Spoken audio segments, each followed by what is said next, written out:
할렐루야. 오늘 3부 예배 오신 여러분들에게 우리 주님이 주신 은혜와 평강이 넘쳐나기를 원합니다.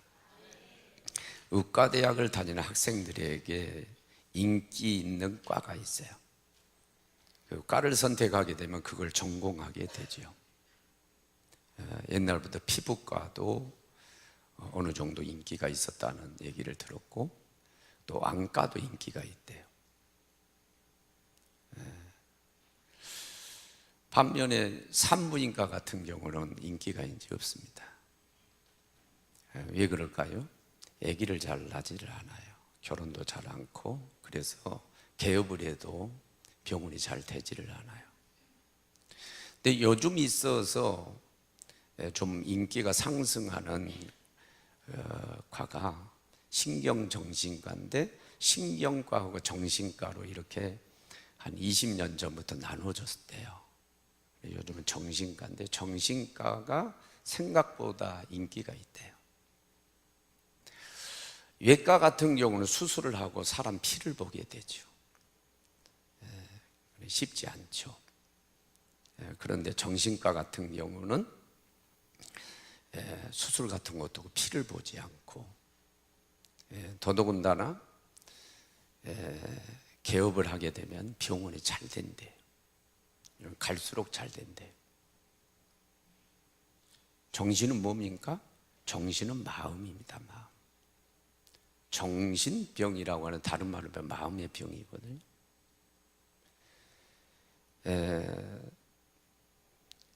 육신적으로는 사람들이 편안해졌어요. 정신적으로는 혼란하고, 다른 말로 하면 마음앓이를 많이 하고 있는 거죠. 그러다 보니까 정신병원이 잘 되는 거예요. 정신병원이 잘 되기 때문에 의과대학에서 정신과를 지원해가지고 전공을 하려고 하는 사람들이 많이 생긴다는 거죠. 요즘 시대의 현상들을 뭐 여러 가지로 규명을 하고 규정할 수 있겠지만, 요즘 이 시대는 정말로 마음이 편치 못한 그런 시대예요. 다른 말로 하면 스트레스가 많은 그런 시대입니다. 사람들이 마음이 괴로워요. 마음에 쉼이 없어요. 육신적으로는 많이 편해진지 모르는데 정신적으로, 심적으로 쉬지 못하는 그런 시대를 지금 현대인들이 살아가고 있어요.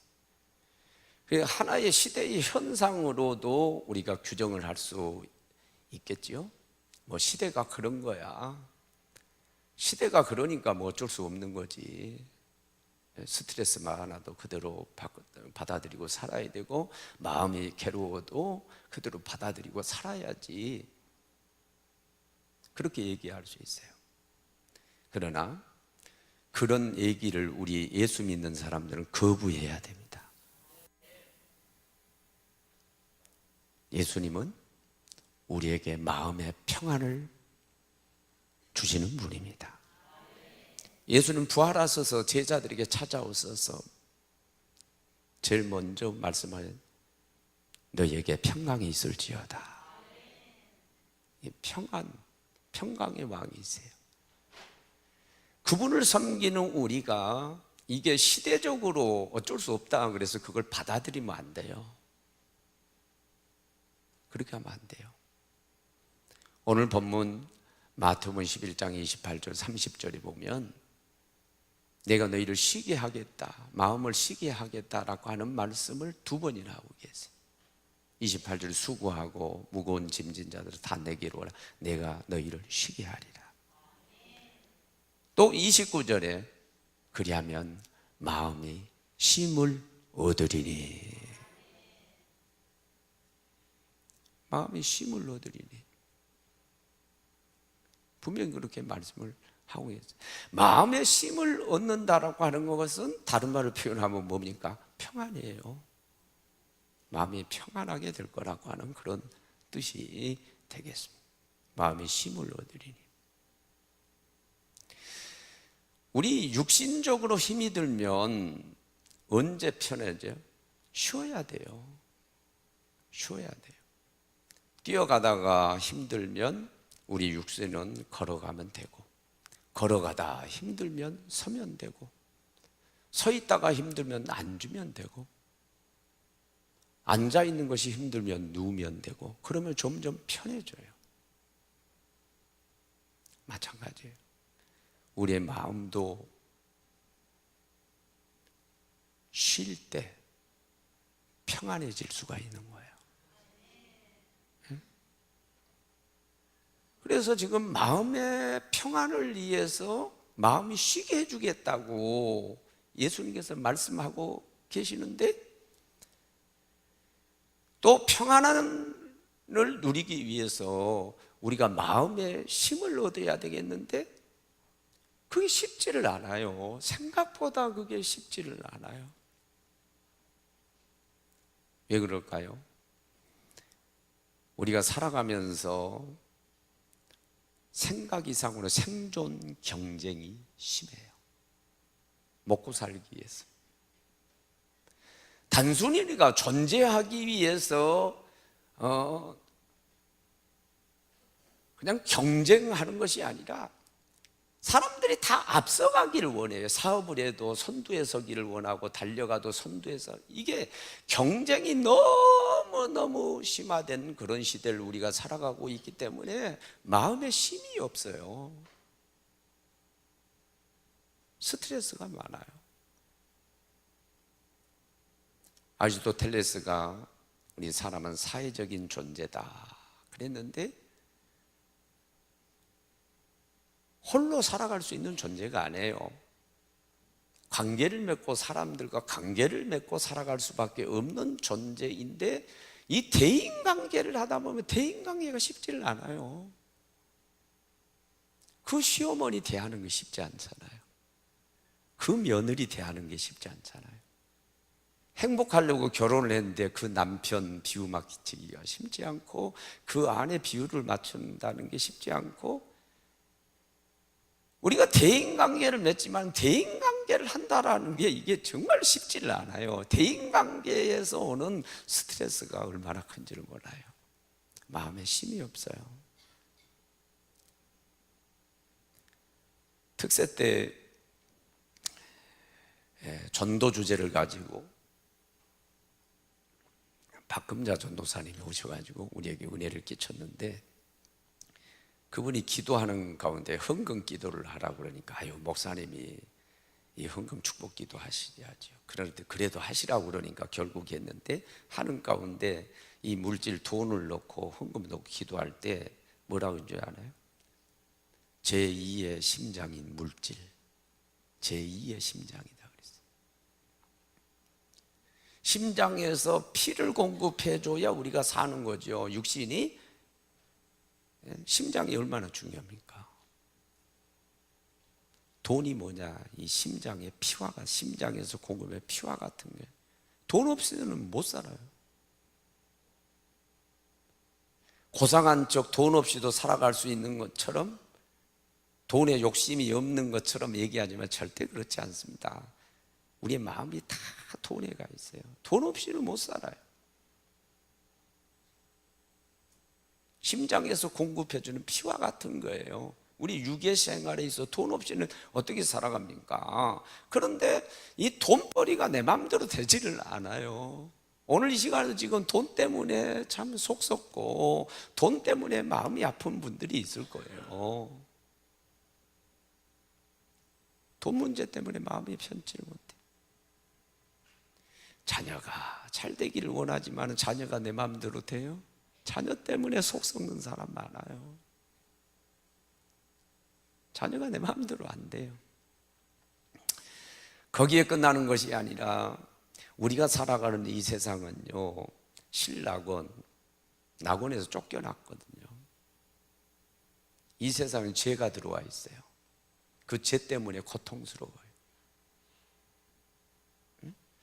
우리가 죄 짓지 않고 인생을 올바르게 살려고, 성결하게 살려고 참 백방으로 노력을 하지만은, 이리 가도 죄고 저리 가도 죄고, 육신의 죄를 안 지으니까 마음의 죄를 지고 남을 미워하고 용서하지 못하고 끊임없이 죄야. 죄의 구덩이에 우리가 살아가고 있는 거예요. 죄를 짓지 않고, 아니 죄를 안 짓고 살기를 원하지만 그게 내 마음대로 안 되는 거야. 그러니까 마귀가 계속해서 죄 짓기 위해서 우리를 누르는데 마음을 눌러요. 죄책감에 빠지게 만들고. 그것도 괴로운 거예요. 하나님, 좀 깨끗하게 살고 싶어요. 하나님, 좀 말씀대로 살고 싶어요. 하나님, 좀 성결하게 살고 싶어요. 예? 육신의 죄도 안 짓고 마음으로도 좀 죄 짓지 않기를 원해요. 남 미워하지 않기를 원해요. 근데 그게 안 돼. 잘 안 돼. 미운 걸 어떻게 고. 그 인간 얼굴을 쳐다보면 또 미움이 또 솔솔 올라. 그래 또 괴로운 거야. 마음이 괴로워. 여러분, 그래서 이 죄짐이 얼마나 무거운지요. 이 죄가 우리의 마음을 계속해서 누르는 거예요. 마음이 편치를 못하는 거예요. 마음의 평안함이 없는. 이게 쉽지 않아요. 그렇다고 영 불가능한 거냐? 그렇지 않아요. 예수님이면 가능해요. 지금 예수님이 그 말씀을, 너네가 인간적으로 마음의 힘을 얻으려고 했지만 안 됐다는, 수고하고 무거운 짐진 자들 아예 규정을 했어요. 다 수고하고 무거운 짐이 있다는 거예요. 아예 그냥 규명을 하신 거예요. 너나 할 것 없이 다 수고하고 무거운 짐을 졌다는 거예요. 지금 너는 인간적인 방법으로 마음의 힘을 얻을 수 없다. 내가 가르쳐준 대로 해야 된다. 내가 가르쳐준 대로 해야 된다. 그러면서 오늘 본문 말씀을 하셨는데, 오늘 본문을 잘 들여다보면 세 가지 말씀하셨어요. 수고하고 무거운 짐진 자들아, 다 내게로 오라. 내가 너희를 쉬게 하리라. 내게로 오라는 거예요. 근데 여기서 내게로 오라고 말씀하시고 생략된 부분이 하나 있어요. 내게 와서 너희 마음의 무거운 짐들을 나에게 맡겨라. 내려놓으라. 너희 염려를 다 내게 주께 맡겨라. 그럼 뭐 하겠다는? 책임져 주겠다. 그 말씀을 지금 하고 계시는 거예요. 여러분, 법적인 문제 때문에 소송을 당하고 고통을 당하고 참 힘들 때는 여러분 변호사를 찾아가요. 보통 변호사 찾아가서 서류 뭉치를 다 꺼내놓고 이것이 문제입니다. 이것 때문에 소송을 당했습니다. 이것 때문에 지금 골치 아픕니다. 서류 뭉치를 다 꺼내. 상담을 한 다음에 이거 해결해 드리겠습니다. 그러면 뭐예요? 나한테 맡기면 내가 이길 수 있고 내가 해결해 드릴게요. 그러면 뭐 해야 돼요? 맡겨야죠. 도장 찍어야 돼. 이메일 완전히 내가 맡깁니다. 도장을 꾹 찍어서 다 넘길 때 그때 변호사가 일을 시작하죠. 내가 어떤 문제, 내가 어려움을 당하고 있다고 변호사가 나를 찾아와가지고 내가 그거 해줄게, 해결해 줄게요 하면서 변호사가 일하는 경우는 거의 없어요. 다 일단은 뭐예요? 변호사 사무로 찾아가요. 문제를 고해요. 변호사가 확신을 줘요. 그러면 도장을 찍어요. 그래서 다 맡겨주면 그때부터 변호사가 일하는 거예요. 그때부터 중요한 거냐. 온전히 맡기고 난 다음에 변호사가 시키는 대로 해. 도장 가져오라 하면 도장 가져오고, 찍으라 하면 찍고, 무슨 서류를 떼오라 하면 떼오고. 법정에 서서는 이런 얘기를 하면 안 됩니다. 법정에서 이런 얘기를 해야 됩니다. 이럴 때는 묵비권을 행사하십시오. 변호사가 시킨 대로 해야 돼. 이 시킨 대로 하면은 이 법적인 문제가 해결될 수가 있죠. 원리는 똑같아요. 마음에 괴로움을 주고 힘들게 만드는 어떤 문제가 있다? 주님께 가져 나오시기 바랍니다. 주님께로 가져가시기를 바랍니다. 그리고 주님께 하소연하는 거예요. 주님, 이런 문제 있어요. 이런 문제가 있고요. 이런 문제가 있고, 이런 문제가 있고, 이런 문제가 있어요. 주님 해결해 주세요. 인간적으로는 방법이 없네요. 선생님 찾아가도 안 되고, 대통령 찾아가도 안 되고, 청와대에 청원을 해도 안 되고, 민원을 내도 안 되고, 정말 안 되네요. 그러나 사람으로 할 수 없을 때 하나님은 하실 수 있느니라. 주님이 하실 수 있어요. 주님께 맡깁니다. 완전히 의지하고 주님께 의탁하고 맡길 때, 그때 주님이 일해 주실 줄로 믿습니다. 그때부터는 중요한 게 주님이 시킨 대로 하는 거예요. 기도하라 하면 기도하고, 말씀 보라고 하면 말씀 보고, 일정 기간 동안 봉사라고 하면 봉사하고, 주님만 바라다 보면 주님만 바라다 보고, 시키는 대로 하라는 거예요. 시키는 대로 순종하라.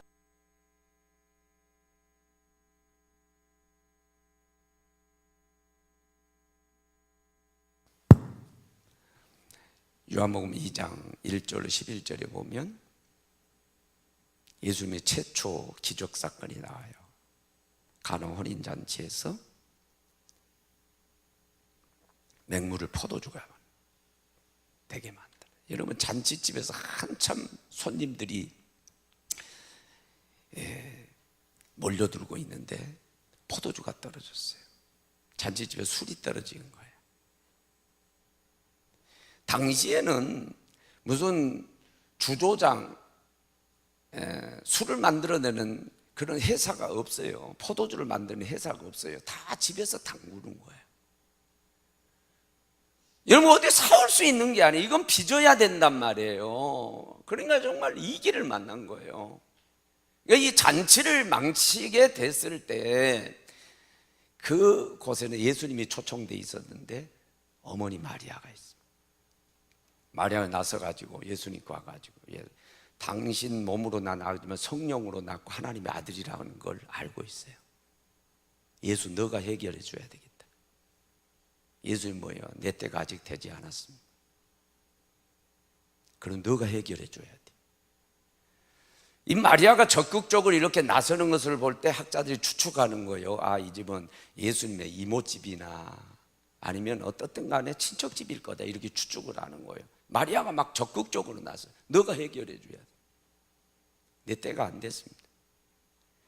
그런데도 마리아는 예수님이면 된다는 걸, 하나님의 아들이라고 하는 걸 알고요, 맡겨버립니다. 아예 맡겨버려요. 이건 거의 강제예요. 그냥 맡겨버리는 거예요. 그러면 종들인데 종들에게 예수님이 시킨 대로 해. 그러고 떠나버려요. 그냥 완전히 맡겨버리니까 처음에는 거절했던 예수님께서 일하시기 시작합니다. 돌 항아리 6인데 6에 물을 채우라. 거기 아구까지 채우라고 하는 말씀은 없어요. 열대지방은 물이 귀하잖아요. 물을 떠온다는 쉽지 않지만은, 그러나 하인들이 그대로예요. 아구까지 채웠다고 그랬어요. 그러니까 온전한 순종이죠. 여전히 맹물인데 이 맹물을 떠다가 연회장에 갖다 주라 그러는 거예요. 아니, 맹물을 포도주라고 갖다 주면은, 여러분, 연회장 정도 되면은 사회적인 이치가 있지 않았겠어요? 적어도 동네에서 유지일 수 있죠. 너 나 농락하는 거야? 딱이 맞을 수도 있죠. 그래도 이 맹물을 포도주라고 갖다 줘라 그러니까 무조건 아멘 하면서 갖다 줘요. 그런데 그렇게 순종하니까 맹물이 포도주로 변했어요. 기적이 일어났어요. 그러면서 이 길을 극복하게 되죠. 문제가 해결되게 되죠. 이 마리아가 예수님께 완전히 맡긴 것처럼 예수님께 나아가서 우리의 무거운 짐을 다 맡기기를 원합니다.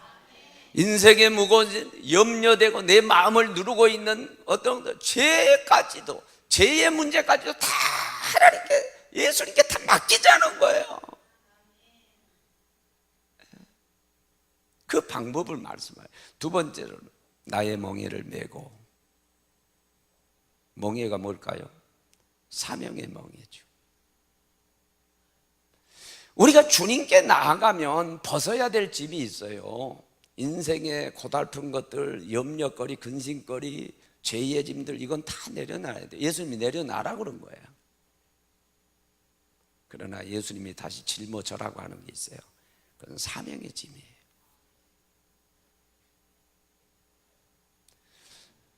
목사의 사명은 뭘까요? 여러 가지 사명이 있겠지만 목사의 최고의 사명은 말씀 전하는 거죠.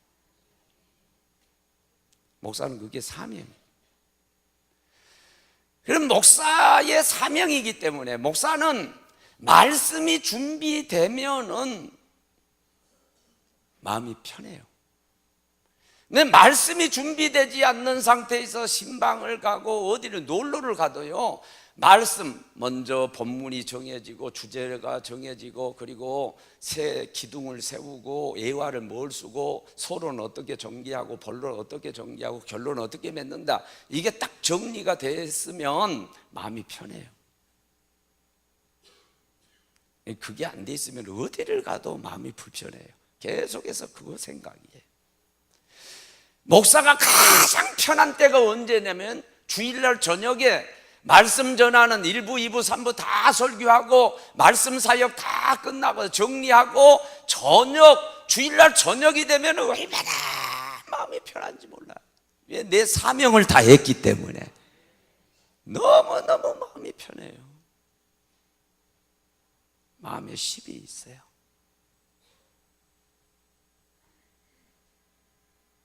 여러분 사명은 무엇입니까?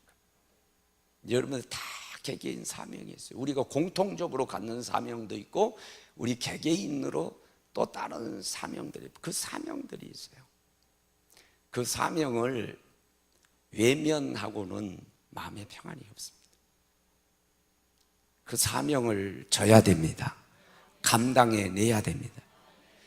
찬양의 사명이 있으면 찬양해야 기뻐요. 서야 기뻐요.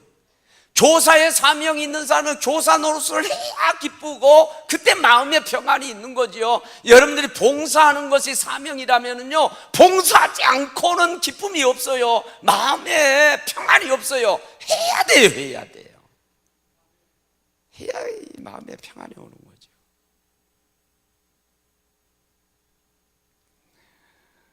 신앙생활도 깊이 있는 신앙생활이 있고 얕은 신앙생활이 있어요. 저는 섬 사람이고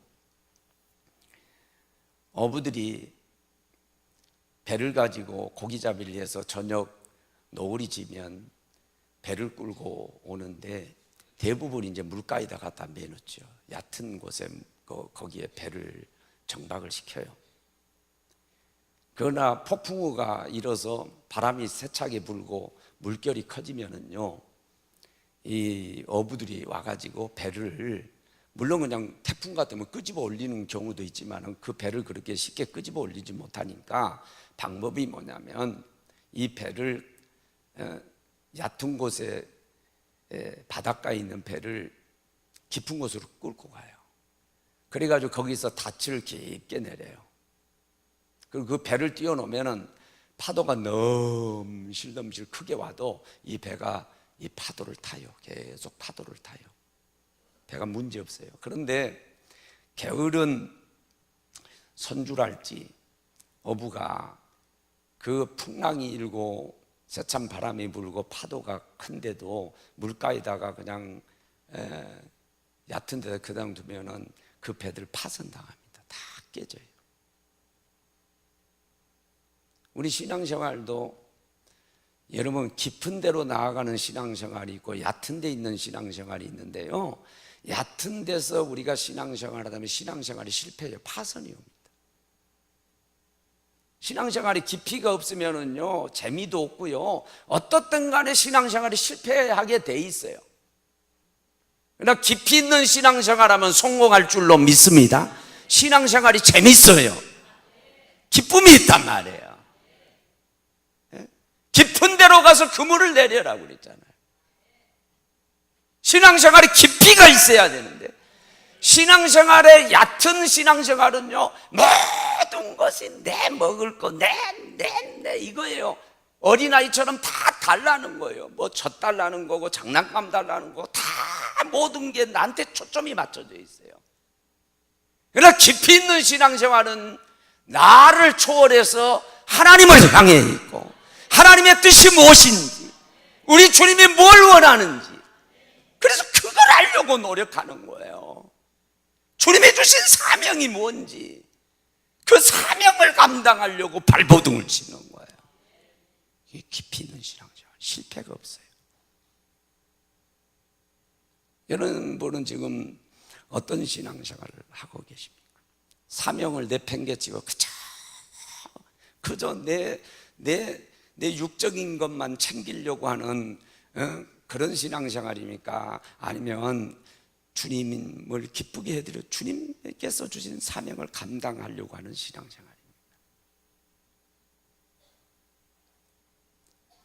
주신 사명 감당하면서 마음에 진정한 쉼을 얻고 평안을 누리며 살아가기를 원합니다. 나의 멍에를 메고 내게 배우라. 그리하면 내 마음에 쉼을 얻으리니. 다음에는 배우라는 거예요. 나한테 배우라는 거예요. 나를 따르기 위해서 뭐냐면 나를 본받아라는 뜻이에요. 나를 본받아라. 그래서 예수님을 본받아야 진정한 쉼이 오는데, 예수님의 공생의 삶은 간단합니다. 뭐 이런 사람 저런 사람, 예수님의 3대 사역, 프리칭 미니스트리, 티칭 미니스트리, 힐링 미니스트리, 3대 사역, 뭐 그렇게도 나눌 수도 있고 뭐 여러 가지 나눌 수 있지만은 예수님의 사역은 간단해요. 사람을 향한 사역이 있고 하나님을 향한 사역이 있었습니다. 그리고 예수님 공생애를 잘 들여다보면 시계추가 왔다 갔다 한 것처럼 한적한 곳을 찾아서 밤이 맞도록 하나님과 교제하고, 새벽 오히려 미명에 하나님과 교제하고 하나님을 향했어요. 그리고 또 사람들을 찾아가서 전도하시고 그들을 가르치시고 그들을 고치시고 사역을 했다가 또 지친 몸 이끌고 또 뭐요? 하나님께로 나와서 하나님을 상대로 해가지고 또 충전을 해가지고 또 가지고, 이게 계속해서 반복이 되고 있어요. 간단합니다. 하나님을 향한 사역을 했고 사람을 향한 사역한 거예요. 여러분, 우리가 사람을 상대해가지고 복음을 전하고 치유사역을 하고 가르치고 우리가 하지만은, 여러분, 인간적인 힘만 가지고 계속 하다 보면 지쳐버려요. 육신도 지치고요, 마음도 지쳐버려요. 견뎌낼 수가 없어요. 결국은 포기하게 돼요. 실패해요. 또 하나 붙들어야 돼요. 하나님을 붙들어야 돼요. 하나님께로 나아가야 돼요. 하나님께 예배로 나아가서 하나님 말씀 듣고 기도하고 찬양하고 충전이 있어야 돼요. 여러분 가지고 계신 스마트폰이 배터리가 다 나가서 여러분 가만히 둔다고 그래가지고 이게 충전이 되는 게 아니죠. 가만히 쉬게 한다고 충전이 된 게 아니에요. 차징을 해야죠. 전원에 연결시켜야죠. 그래야 여러분 다시 전류가 흐르고 들어와가지고 충전이 되잖아요. 에너지가 들어오잖아요. 그러면 작동을 하잖아요. 여러분, 우리가 하나님이 원하시는 사역을 하는데요, 이런 일 저런 일을 하는데요, 그냥 인간의 힘으로는 안 돼요. 어느 시점이 되면 다 지쳐요. 육신도 지치고요, 마음도 지치고요, 결국은 다 실패하게 돼 있어요. 아니에요. 그거 가지고 안 돼요. 하나님을 만나야 돼요. 하나님을 상대해야 돼요. 하나님을 끊임없이 상대해야 하면서 하나님의 은혜를 받고 말씀을 받고 기도하면서 재충전이 계속 있어야 돼요. 그런 문제가 되죠. 나를 배우라는 거예요. 너희가 왜 지쳤느냐? 내 마음에 힘이 없느냐? 예? 나를 배우라는 거예요. 내가 하는 게 그냥 한 게 아니라는 거예요. 끊임없이 하나님을 상대해서 충전을 한 다음에 내가 한 거라고요. 너희도 충전해야 된다. 너희도 예배로 나와서 기도하고 말씀 듣고 찬양하고 영적으로 은혜를 공급받아야 그 은혜로 하는 거지. 은혜 없이는 너희가 못한다는 거죠. 그걸 뭐 하는 거예요? 배워라. 나를 배워. 이런 말씀 하신 거죠. 마음의 힘을 얻는다는 건 너무 중요합니다. 여러분, 육신이 좀 괴로워요, 힘들어도요, 마음에 기쁨이 있고 평안하고 하면은요, 문제 안 돼요. 생활이 좀 어렵고 공부하기 힘들어도요, 마음에 기쁨이 있고 평안이 있고 마음에 힘이 있으면 큰 문제가 안 돼요. 대골 같은 집에 살고 육신적으로 아무리 편해도요, 마음이 불편하면은요, 마음에 힘이 없으면 그 사람은 문제예요. 그런 사람들이 자살도 해요. 자살도. 중요한 건 마음의 힘을 얻는 거예요. 이 시대 사람들이 육신적으로는 평안한데 마음의 힘이 없어요. 그래 지금 문제예요. 시대가 그래요. 그러나 우리는 예수님이 있어요. 예수님은 방법을 가르쳐 주셨어요. 내게로 오라는 거예요. 너는 어떤 문제가 있니? 다 육신의 문제 가져오라는, 죄짐까지 다 가져오. 내가 책임져 줄게. 내가 사명을 줄게. 사명의 짐, 이건 져야 기뻐. 이건 외면하면 기쁨이 없어. 이건 져야 되는 거야. 나를 배워. 사명 감당할 때는 끊임없이 하나님을 붙들어야 되는 거야. 하나님을 접촉해야 되는 거야. 그래야 진정한 힘이 있는 거야.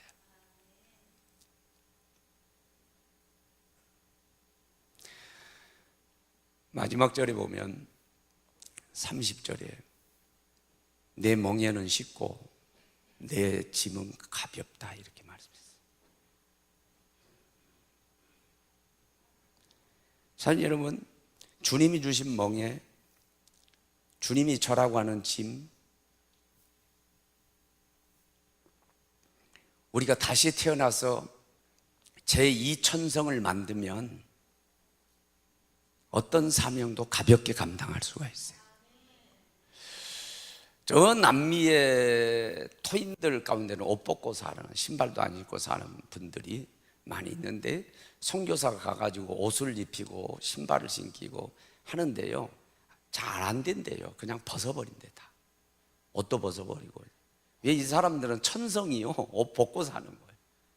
우리는 빨가벗고 살아라고 하면 빨가벗고는 밖에 나가지를 못하죠. 마음이 불편하고 해서. 왜? 우리는 천성이 그래요. 이 천성이 중요한 거예요. 여러분, 하나님이 우리한테 맡겨주신 일, 주님이 맡겨주신 일, 기쁨으로 감당할 수 있는 천성이 있어야 될 줄로 믿습니다. 그게 뭐냐? 우리가 영적으로 거듭나는 거예요. 물과 성령으로 거듭나는 거예요. 그냥 육의 사람이 아니라 영의 사람으로 거듭나는 거예요. 이 천성이 있으면은 영의 일이 그냥 기뻐. 세상 사람들 육의 일이 기뻐요. 그 사람들. 네? 노래방 가면 노래하고 캬바레에서 춤추고 밤새도록 술 먹고 고돌이 치고, 이 사람들은요 그래야 기뻐요. 그러나 정말로 영적인 사람들은 거기에 가면 막 거부가죠. 막 힘들죠. 왜? 천성이 아니야 그게. 우리가 이 제2 천성을 가지고 태어나서 그게 어색하고 되지를 않는 거예요. 거듭나시기를 바랍니다. 쉽게 할 수 있는 줄로 믿어요? 거듭나야 돼. 좋은 주인 밑에서 일하면은요 기쁘게 일할 수 있어요. 나쁜 악한 주인 밑에서 일하는 게 정말 어렵죠. 그러나 좋은 주인 만나면 일이 기뻐요. 그리고 더더군다나 거기에다 그 주인을 사랑하게 돼봐요. 그럼 뭐 일이 기쁘겠죠. 여러분들이 자녀들 본능적으로 사랑하니까요, 자녀들을 위해서 한 일은 다 기쁨으로 할 수 있잖아요. 예? 명절에 가가지고 어머니 그 힘드니까 뭐 하려고 그거 주선주선 싸고 계시냐고. 아이 그만두세요. 아니, 내년에는 이제 그 농사 짓지 말아요. 그래도 꾸역꾸역해요. 그래도 하잖아요. 그게 뭐냐면 이 기쁜 거예요. 기쁘니까 다 감당할 수 있어요. 사랑해서 기쁘니까 감당할 수 있는 거예요. 여러분, 예수님 좋으신 분을 사랑하시기를 바랍니다. 사랑하면 능히 할 수 있어요. 쉽게 할 수 있어요. 주님을 사랑하는데 기쁘게 쉽게 할 수 있지. 할 수 있어요. 중요한 건 능력을 갖추는 겁니다. 어린 조그만 꼬맹이한테 쌀 한 가마를 메고 가라 그러면 그 쌀 한 가마에 깔려 죽을 거야 아마. 어떻게 감당해요? 그러나 뭐 옛날에 이만기나 뭐 이런 분들이, 이봉건 이런 분들이 있죠. 이런 장사들은 쌀 한 가마도 무겁지 않아요. 그냥 껐던하게 들 수 있어요. 능력이 있고 힘이 있으면 가볍게 할 수 있어요. 여러분, 하나님이 주신 그 사명이 멍에가 어떤 것이랄지라도 힘이 있으면, 능력이 있으면, 하늘의 능력이 와 있으면 가능할 줄로 믿습니다.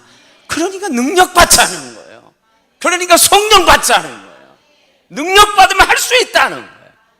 그래서 여러분, 인생의 모든 무거운 짐을 주님 앞에 다 내려놓고, 죄짐까지 다 내려놓고 다시 지어주는 사명의 짐을 잘 감당해내는 저와 여러분들이 되어지기를 바랍니다. 주님을 배워서, 주님이 어떻게 하셨나 하는 걸 잘 들여다보고, 주님은 사역을 하시면 끊임없이 하나님을 찾아서 재충전하셨다. 우리도 그대로 하기를 원합니다. 그래서 주신 사명들, 그것 때문에 나 힘들어서 못하겠어요, 이게 아니라 즐거움으로, 마음의 기쁨으로 감당하면서 정말로 참된 세상이 주지 못하는 마음의 평안을 누리고 살아가는 우리 식구들이 되어지기를 주 예수 이름으로 축원합니다. 찬양하고 기도합시다.